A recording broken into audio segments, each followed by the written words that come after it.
वज़ीर-ए-आज़म नरेंद्र मोदी अपने 3 रोज़ा दौरे पर पहुंचे गुजरात दौरे के दौरान मेहसाना के मोढेरा में कई तरक्याती मंसूबों का किया इफ्तिताह और रखा संगे बुनियाद।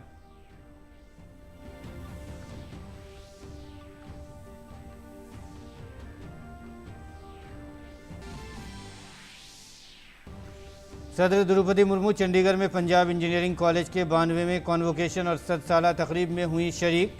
कहा, नई कौमी तालीमी पॉलिसी का तलबा की बेहतरीन तरक्की में है अहम किरदार। सदर ने चंडीगढ़ सेक्रेटेरिएट की नौ तामीर शुदा इमारत का किया इफ्तिताह।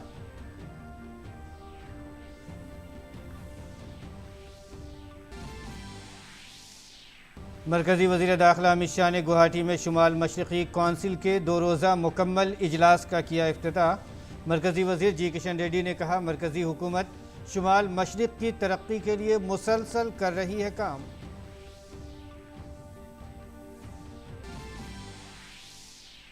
मुल्क में बराह रास्त टैक्स वसूली में ज़बरदस्त इजाफा। रवा माली साल में 8 अक्टूबर तक गुज़िश्ता साल की इसी मुद्दत के मुकाबले में टैक्स वसूली में 23% से ज़ायद का हुआ है इजाफा। नेट कलेक्शन में भी पिछले साल की इसी मुद्दत के मुकाबले में 16.3% का इजाफा दर्ज। मुल्क के पहाड़ी इलाकों से लेकर मैदानी इलाकों तक में बेमौसम बरसात से मामूलात ज़िंदगी दरहम बरहम। दिल्ली में 2007 के बाद 24 घंटे में सबसे ज़्यादा हुई बारिश। उत्तर प्रदेश उत्तराखंड में भारी बारिश का इंतबा। 20 से ज़्यादा रियासतों के लिए महकमा मौसमियात का येलो अलर्ट।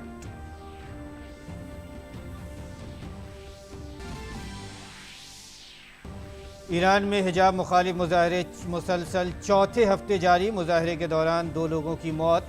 मुजाहरीन ने सरकारी टीवी को 15 सेकंड के लिए किया हैक। खामनेई की आग की लिफ्टों से घिरी तस्वीर की शेयर। और खेलों में रांची में खेला जा रहा भारत और जनूबी अफ्रीका के दरमियान दूसरा एक रोज़ा मैच।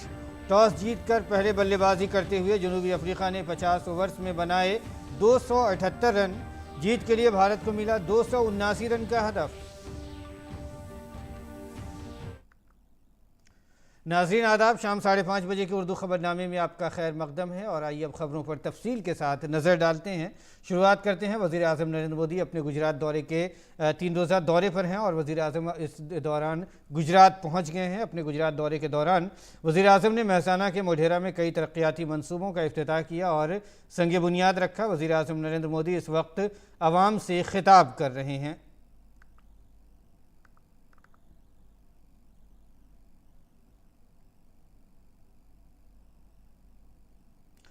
और मरकज़ी वज़ीर जी किशन रेड्डी ने कहा है कि मरकज़ी हुकूमत शुमाल मशरिक़ की तरक्की पर मुसलसल काम कर रही है। नॉर्थ ईस्ट कौंसिल की मीटिंग के बाद उन्होंने कहा कि मरकज़ी हुकूमत के हर महकमे से कहा गया है कि वह अपने बजट का 10% शुमाल मशरिक़ की तरक्की पर खर्च करे। उन्होंने कहा कि शुमाल मशरिक़ वज़ीर-ए-आज़म की क़यादत में तेज़ी से तरक्की कर रहा है।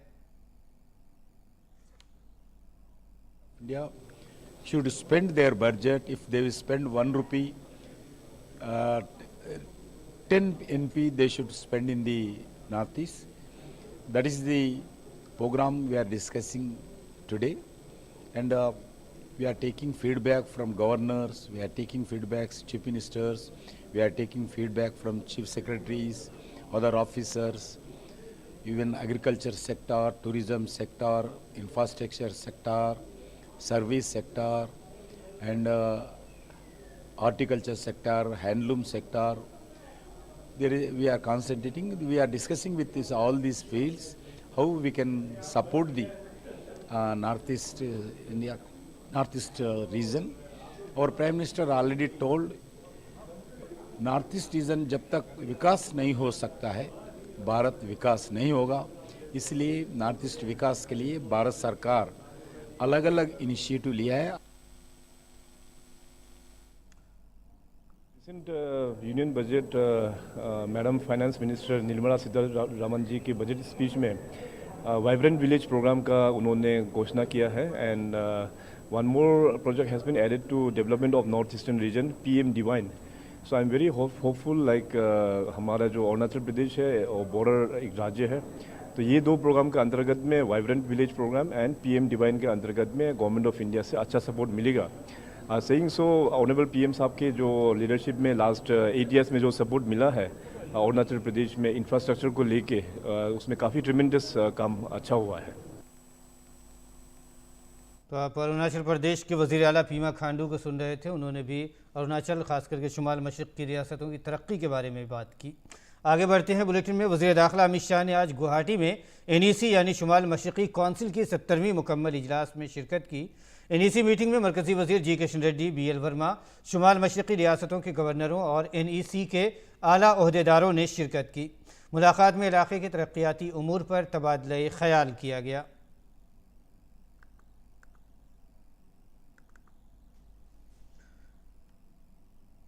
इससे कबल वज़ीर दाखिला ने आज गुवाहाटी में दुनिया के मशहूर माँ कामाख्या देवी मंदिर में पूजा की। आसाम के वज़ीर आला हेमंत बिस्व शर्मा भी उनके साथ मौजूद थे। पूजा के बाद अमित शाह ने ट्वीट किया कि वो गुवाहाटी में माँ कामाख्या देवी मंदिर में पूजा करने के बाद खुद को बहुत खुशकिस्मत महसूस कर रहे हैं।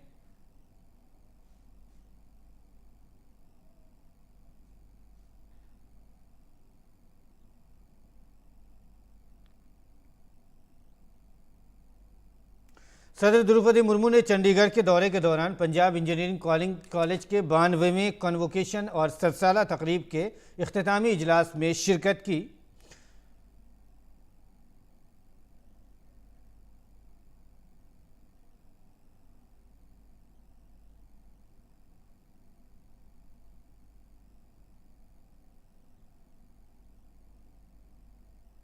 सदर द्रौपदी मुर्मू ने तकरीब से खिताब करते हुए कॉलेज की शानदार तारीख़ की सताइश की। सदर ने कहा कि कॉलेज अपनी 100 साला शानदार तारीख़ में तलबा को मेयारी फ़न्नी तालीम फराहम करता रहा है। अधिक वर्षों के अपने गौरवशाली इतिहास के दौरान ये कॉलेज विद्यार्थियों को गुणवत्ता युक्त तकनीकी शिक्षा के साथ साथ जीवन कौशल के शिक्षा देकर देश की सेवा में अपना योगदान करता रहता है। PEC नॉलेज और एक्सीलेंस के एक उत्कृष्ट संसाधन के रूप में माना जाता है। मुझे विश्वास है कि आने वाले समय में चंडीगढ़ शहर उच्च शिक्षा में उत्कृष्टता का केंद्र बनने के साथ साथ टेक्नोलॉजिकल इनोवेशंस का केंद्र भी बनेगा। सदर द्रौपदी मुर्मू ने कौमी तालीमी पॉलिसी को तलबा की बेहतरीन नशो-नुमा में अहम शराकतदार करार दिया।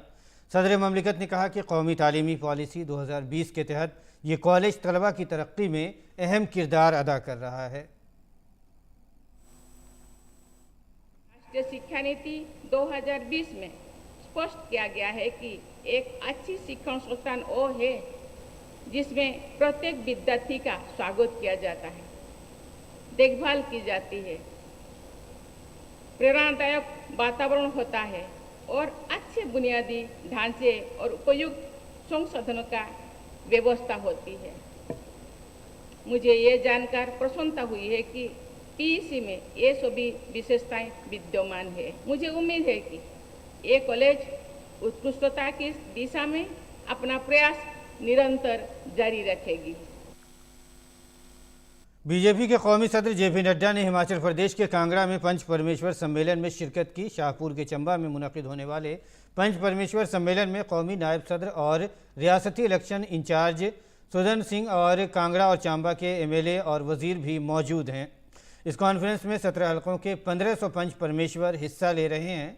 इनमें प्रधान, नायब प्रधान, शहरी इदारों के मेयर, नायब मेयर, डिप्टी मेयर, सदर, नायब सदर, काउंसलर, ज़िला परिषद के सदर, नायब सदर और ज़िला परिषद के अरकान शामिल हैं। कॉन्फ्रेंस से खिताब करते हुए बीजेपी सदर JP नड्डा ने कहा कि आवाम की खिदमत के लिए सख्त मेहनत करना ज़रूरी है।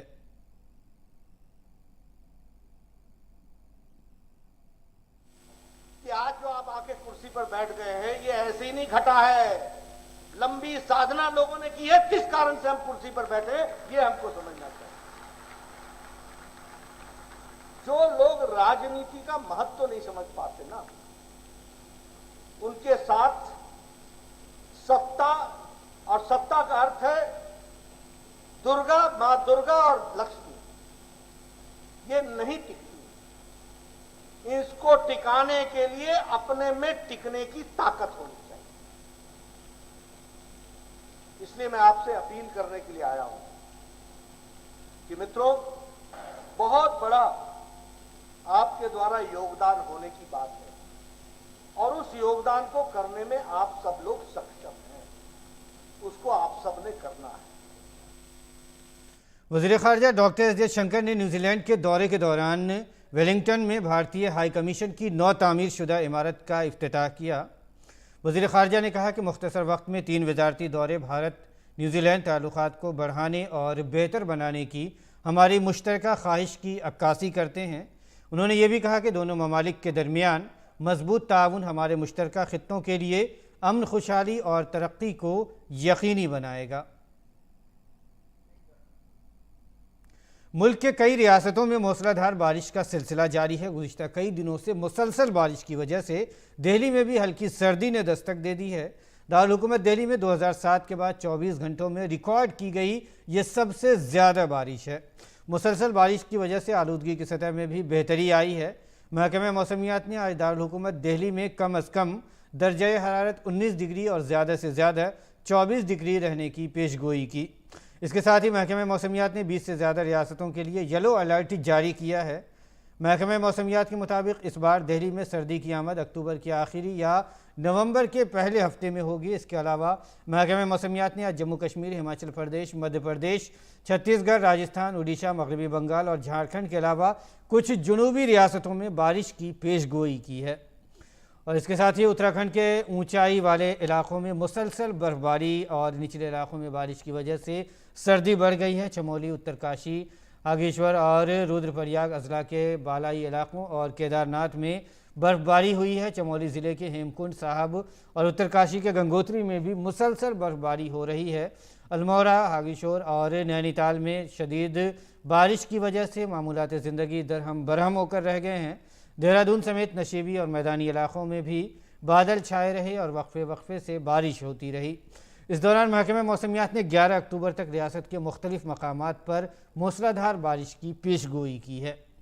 वहीं उत्तराखंड के चंपावत में लैंडस्लाइडिंग की वजह से टैंकपुर और पिथौरागढ़ सड़क बंद हो गई है। चंपावत में बारिश की वजह से मामूलात ज़िंदगी दरहम बरहम हो गए हैं। महकमे मौसमियात ने आइंदा 3 रोज़ तक तेज़ बारिश का अलर्ट जारी कर दिया है।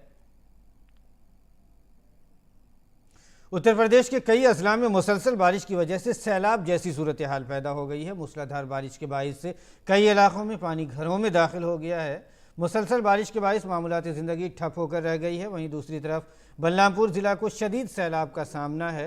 राप्ती नदी के साथ साथ तमाम पहाड़ी नालियों में तुग़यानी से सूरत हाल मज़ीद संगीन हो गई है। दही इलाकों के लोग नकले मकानी पर मजबूर हैं। कई मकामात पर पानी जमा होने की वजह से रेस्क्यू ऑपरेशन जारी है। साथ ही NDRF का राहत और बचाव ऑपरेशन भी जारी है। लोगों को कश्तियों के ज़रिए महफूज मकामात पर पहुँचाया जा रहा है। इसी दौरान गोरखपुर में बारिश के बाद सैलाब जैसी सूरत हाल पैदा हो गई है।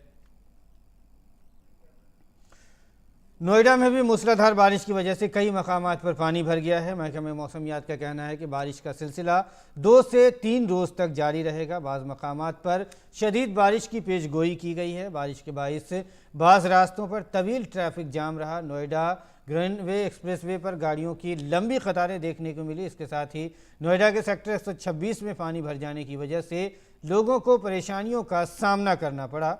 शहर में मूसलाधार बारिश के बाइस मौसम का मिजाज भी बदल गया है। 2-3 दिनों से जारी बारिश के बाइस दर्जे हरारत में कमी आई है और मौसम ने सर्दी का एहसास दिलाया है। हरियाणा के गुरुग्राम में मूसलाधार बारिश के बाद कई मकामात पर सड़कों पर पानी जमा हो गया है। पानी जमा होने से मामूलात ज़िंदगी मुतासिर हुए हैं। बारिश के बाद सड़कों से गलियों तक पानी भर गया है। ऐसे में लोगों को काफ़ी परेशानियों का सामना है। वहीं Delhi Gurugram expressway service road भी शदीद बारिश के बाद ज़ेर-ए-आब आ गया। हैदराबाद में मूसलाधार बारिश के बाद नदीम कॉलोनी की टोली चौकी की सड़कों पर पानी जमा हो गया है। शहर के कई इलाकों में पानी दाखिल हो जाने से मामूलात ज़िंदगी दरहम बरहम हो गए। दूसरी जानिब महकमे मौसमियात के मुताबिक हैदराबाद में आज कम अज़ कम दर्जा हरारत 21 डिग्री और ज़्यादा से ज़्यादा 30 डिग्री सेल्सियस रहने का इम्कान है। दिल्ली की आम आदमी पार्टी हुकूमत में वज़ीर राजेंद्र पाल गौतम ने आज अपने ओहदे से इस्तीफ़ा दे दिया है। राजेंद्र पाल गौतम का देवी देवताओं से मुतालिक एक वीडियो मंजर आम पर आया था, जिसके बाद से वो तनाज़ा में आ गए थे। बीजेपी मुसलसल उनके इस्तीफ़े का मुतालबा कर रही थी। और राजधानी दिल्ली के लोगों के लिए खुशखबरी है। दिल्ली में अगले हफ्ते से ज़रूरी अशिया और खाने पीने की अशिया की होम डिलीवरी की सहूलत 24 घंटे दस्तयाब होगी। दिल्ली के लेफ्टिनेंट गवर्नर वीके सक्सेना ने लेबर कवानीन में तरमीम के बाद इस ज़ाब्ते को मंजूरी दी है। लेफ्टिनेंट गवर्नर के दफ्तर के मुताबिक खुराक, अद्वियात और दीगर ज़रूरी अशिया की ऑनलाइन डिलीवरी 24 घंटे जारी रहेगी। मुल्क में रास टैक्स वसूली में ज़बरदस्त इजाफा हुआ। रवा माली साल में 18 अक्टूबर तक टैक्स वसूलियों में 23% से ज़ायद का इजाफा हुआ है। वज़ारत ख़जाना के मुताबिक बराह रास्त टैक्स की वसूली 8.98 लाख करोड़ है। ये गुज़िश्ता साल की इसी मुद्दत के मुकाबले में 23.8% से ज़्यादा है। इसके साथ ही 7.45 लाख करोड़ रुपए की वसूली रिकॉर्ड की गई है। गुज़िश्ता साल की इसी मुद्दत के मुकाबले में 16.3% ज़्यादा है। और आज ईद मिलादुन्नबी है। आज ही के दिन रहमतुल लिल आलमीन सरकार दो आलम सरवर कायनात हज़रत मोहम्मद सल्लल्लाहु अलैहि वसल्लम की विलादत सआदत हुई थी। पूरी दुनिया के लिए ईद मिलादुन्नबी एक खुशी और जश्न का मौका है, जिसमें आक़ाए दो जहां सल्लल्लाहु अलैहि वसल्लम के चाहने वाले आपकी विलादत पर खुशी का इजहार करते हैं। 12 रबीउल अव्वल के दिन सारी दुनिया में मुसलमान आपकी याद में जलसे और जुलूस का एहतमाम करते हैं। सदर द्रौपदी मुर्मू ने ईद मिलादुन्नबी के मौके पर हम वतनों को मुबारकबाद दी है। उन्होंने अपने ट्वीट पैगाम में कहा कि ईद मिलादुन्नबी पैगम्बर हज़रत मोहम्मद सल्लल्लाहु अलैहि वसल्लम के यौम विलादत ईद मिलादुन्नबी के मौके पर मैं सभी हम वतनों खुसूसन अपने मुसलमान भाइयों और बहनों को मुबारकबाद पेश करती हूँ। आज हम सब पैगम्बर सल्लल्लाहु अलैहि वसल्लम की ज़िंदगी से तहरीक हासिल करें और बाहमी हम आहंगी के साथ रहकर अपने मुल्क की तरक्की के लिए कोशिशें जारी रखने का अहद करें। नायब सदर जमहूरिया जगदीप धनखड़ ने ईद मिलादुन्नबी के मौके पर ट्वीट करते हुए अहले वतन को मुबारकबाद पेश की है। अपने ट्वीट में नायब सदर जमहूरिया ने कहा कि हज़रत मोहम्मद सल्लल्लाहु अलैहि वसल्लम के यौम विलादत मिलादुन्नबी सल्लल्लाहु अलैहि वसल्लम पर दिल की गहराइयों से मुबारकबाद खुदा करे। हुजूर सल्लल्लाहु अलैहि वसल्लम का अबदी पैगाम हम में तक़वा, हमदर्दी और आलमगीर भाईचारे की खूबियाँ पैदा करे और इंसानियत को हमदर्दी, आलमगीर, अमन और हम आहंगी के साले रास्ते पर गामजन करे। वज़ीर-ए-आज़म नरेंद्र मोदी ने ईद मिलादुन्नबी के मौके पर हम वतनों को मुबारकबाद दी है। वज़ीर-ए-आज़म ने अपने ट्वीट में कहा है, मिलादुन्नबी पर दिल की गहराइयों से मुबारकबाद। ये मौका हमारे मुआशरे में अमन, इत्तेहाद और हमदर्दी के जज्बे को मज़ीद फ़रोग़ दे। ईद मुबारक।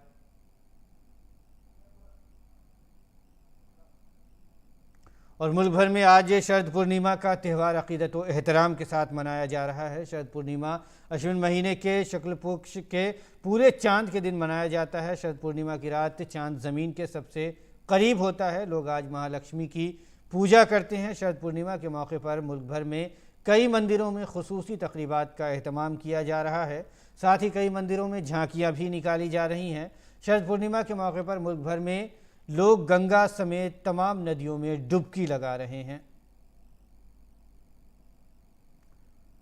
आज महर्षि वाल्मीकि का यौम पैदाइश पूरे मुल्क में जोश व खरोश के साथ मनाया जा रहा है। आज के दिन रामायण के खालिक महर्षि वाल्मीकि का यौम पैदाइश है। महर्षि वाल्मीकि जयंती हर साल अश्विन महीने के पूरे चांद के दिन मनाई जाती है।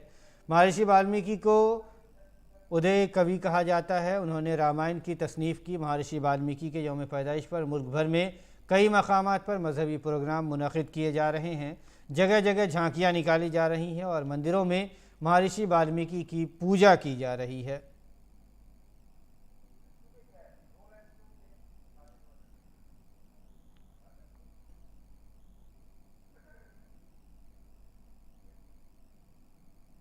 राष्ट्रीय स्वयंसेवक संघ के सरसंघ चालक मोहन भागवत ने उत्तर प्रदेश के कानपुर में वाल्मीकि जयंती पर मुनक़िद एक प्रोग्राम में शिरकत की। फूलबाग के नाना राव पार्क में मुनक़िद प्रोग्राम से खिताब करते हुए उन्होंने कहा कि पूरा मुआशरा तभी खुश रह सकता है जब समाज का हर तबका खुश रहे। उन्होंने ये उम्मीद भी जाहिर की कि 25 से 30 साल बाद एक वक्त आएगा जब पूरी दुनिया वाल्मीकि जयंती मनाएगी। समाज का कोई भी अंग दुख में, समाज सुख में नहीं रह सकता। मैं अच्छा हूं यानी मेरी बुद्धि अच्छी है, मेरा मन अच्छा नहीं, मैं पूरा अच्छा हूं, शरीर मन बुद्धि सही, प्रत्येक अंग सही, तभी मैं अच्छा हूं। ऐसा हम सब लोगों को अच्छा होने के लिए भी आपके अच्छा होने की समाज को भी आवश्यकता है। संघ के सचिव इसको जानते हैं, वो आपके लिए सदा हाजिर है, सदा खड़े हैं। शाखा में जाइए, हमारे स्थानीय कार्यकर्ताओं से दोस्ती कीजिए, आना जाना रखिए। जब जो होना संभव है तब वो अपने आप होते चलेगा। ऐसा आप आगे बढ़ेंगे तो मुझे विश्वास है कि 10, 20, 25, 30 साल के बाद एक भगवान वाल्मीकि की जयंती ऐसी आएगी जिसको सारी दुनिया संपन्न करे। और आइए अब आलमी खबरों पर नज़र डालते हैं। ईरान में पुलिस से हिरासत में महसा अमीनी की मौत के बाद ईरान में चौथे हफ्ते भी हुकूमत मुखालिफ मुजाहरे जारी हैं। हफ्ते के रोज़ एहतजाज और झड़पों के दौरान 2 अफराद हलाक हुए गए। एहतजाज करने वाली ख़वातीन ने लाजमी मजहबी लिबास कोड के ख़िलाफ़ एहतजाज करते हुए हिजाब की मुखालफत की। ईरान में हिजाब मुखालिफिन को कई ममालिक की हिमायत हासिल हो रही है। हॉलैंड में भी लोगों ने मुजाहिरीन की हिमायत में नारे लगाए। ईरान के सरकारी टीवी को हफ्ते की शाम एक खबर नशर करने के दौरान 15 सेकंड के लिए हैक कर लिया गया और इस दौरान हैकर्स ने मुल्क के सुप्रीम लीडर आयतुल्लाह खामनई की आग के शोलों में घिरी हुई तस्वीर नशर कर दी। इंसानी हकूक़ के निगरान इदारों का कहना है कि सिक्योरिटी फोर्सेज ने शहर में एक हजूम को मुंतशिर करने के लिए फायरिंग की है, जिसमें एक शख्स की मौत और 10 अफराद ज़ख्मी हो गए हैं। दारुल हुकूमत तेहरान में भी ईरान के मरकज़ी तालीमी मरकज़ शरीफ यूनिवर्सिटी ऑफ टेक्नोलॉजी के करीब मुजाहरे किए गए, जिसके बाद हुक्काम ने कैंपस को अगले अहकाम तक बंद कर दिया है। इसी दौरान सदर इब्राहिम रईसी ने तेहरान की अज़हरा यूनिवर्सिटी के तलबा से मुलाकात में एक बार फिर इल्ज़ाम लगाया कि मुजाहरों को भड़काने में बैरूनी दुश्मनों का हाथ है। और आगे बढ़ते हैं। अमरीकी रियासत कैलिफोर्निया में रेत के तूफ़ान ने तबाही मचा दी है। कैलिसिको में रेत के तूफ़ान ने सड़कों पर गाड़ियों को मुकम्मल तौर पर ढांप लिया है। तूफ़ान ने आसमान में गर्दो गुब्बार का बादल बना दिया। रेत के तूफ़ान के बायस ट्रैफिक मुतासिर हुई। साथ ही रेत के तूफ़ान की वजह से हद निगाह कम होने की वजह से लोगों को गाड़ी चलाने में भी परेशानियों का सामना करना पड़ा। और मरकज़ी वज़ीर खेल अनुराग सिंह ठाकुर ने आज हिमाचल प्रदेश के बिलासपुर में वाटर स्पोर्ट्स सेंटर का इफ्तिताह किया है। स्पोर्ट्स सेंटर ऑफ इंडिया ने NTPC के साथ एक मफाहमतनामे पर दस्तखत किए हैं, जिसके बाद खिलाड़ियों को इस वाटर स्पोर्ट्स सेंटर में रोइंग, कैनोइंग और कयाकिंग जैसे पानी के खेलों की तरबियत दी जाएगी। अब बिलासपुर आने वाले सयाह अच्छे मेयार के वाटर स्पोर्ट्स सरगर्मियों से लुत्फ़ अंदोज़ हो सकेंगे। NTPC के सहयोग से और मेरे केंद्र के खेल मंत्रालय में स्पोर्ट्स अथॉरिटी ऑफ इंडिया ने कि NTPC और साई का स्पोर्ट्स कॉम्प्लेक्स पहला कहीं पर देश में शुरू होने जा रहा है तो बिलासपुर के कॉल डैम में शुरू होने जा रहा है। 40 खिलाड़ी NTPC साई के इस वाटर स्पोर्ट्स सेंटर में होंगे। हिमाचल के अलग अलग कोनों से इनको सिलेक्ट करके लाया जाएगा। तो इस साई के स्पोर्ट्स सेंटर में NTPC साई के हमने लड़कों के लिए नहीं, लड़कियों के लिए भी हॉस्टल की सुविधा और यहां पे ट्रेनिंग की सुविधा भी साथ में खड़ी की। भारत और जनूबी अफ्रीका के दरमियान 3 मैचों की सीरीज़ का दूसरा मैच आज रांची में खेला जा रहा है। जनूबी अफ्रीका ने टॉस जीतकर पहले बैटिंग करते हुए जनूबी अफ्रीका ने 50 ओवर में 60 विकेट के नुकसान पर 278 रन बनाए हैं। रीज़ा हैंड्रिक्स से 74 रन बनाकर मोहम्मद सिराज की गेंद पर आउट हुए। वहीं मार्करम 79 रन बनाकर वाशिंगटन सुंदर की गेंद पर आउट हुए। इससे कबल सलामी बल्लेबाज क्विंटन डीकॉक 5 रन बनाकर सिराज की गेंद पर बोल्ड हुए। इस वक्त अफ्रीकी टीम को सीरीज़ में 1-0 की बरतरी हासिल है। इस मैच के लिए भारतीय टीम में 2 और जनूबी अफ्रीका की टीम में भी 2 तब्दीलियां की गई हैं। कौमी खेलों में ख़वातीन हॉकी में हरियाणा ने फाइनल में जगह बना ली है। सेमीफाइनल में हरियाणा ने आसानी से झारखंड को 5-2 से शिकस्त दी। हरियाणा ने पहले क्वार्टर में 1 गोल किया, वहीं दूसरे और चौथे क्वार्टर में हरियाणा ने 2-2 गोल कर अपनी जीत को यकीनी बनाया। और गुजरात में जारी 36वें कौमी खेलों में ख़वातीन फुटबॉल के मुकाबले में उड़ीसा की टीम सेमीफाइनल में पहुंच गई है। इतवार को हुए दिलचस्प मुकाबले में उड़ीसा ने पेनाल्टी शूटआउट में तमिलनाडु को 3-0 से हराकर फाइनल में जगह बनाई है।